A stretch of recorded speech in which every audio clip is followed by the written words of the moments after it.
I grew up in a Christian home and always had a desire to please God. And this often led to pridefulness about my goodness. Over time, that warped into feeling like I needed to be presentable to God and to people. I started to believe the lies of the enemy and operated out of a fear of rejection and wanting to be accepted by people. I wasn't approaching his word with the confidence that he'd speak to me the way he did to other people. When I realized that I didn't have many of my own opinions about God, I prayed and I asked God to help me to know him and understand him. I wasn't embracing my freedom in Christ. I was in bondage to what other people thought of me. I attended several studies at CBC, and they really helped me to identify my blind spots and my weaknesses in areas that I was unhealthy and wrong. I prayed for humbleness to receive correction in those areas and to grow. And God broke down those misunderstandings.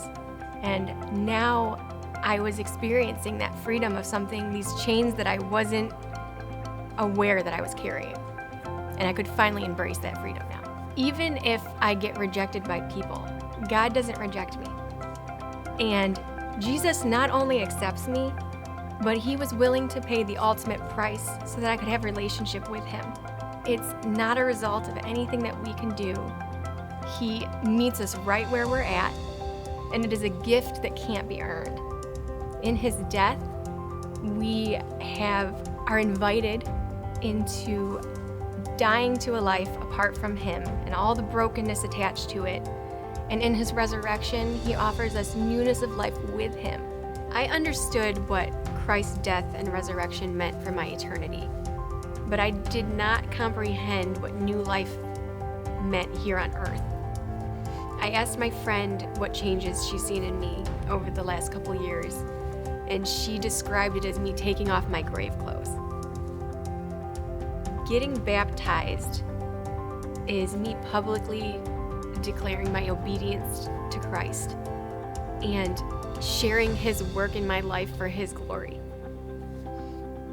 I'm shedding those grave clothes and my old ways, and I'm embracing the newness of life in him.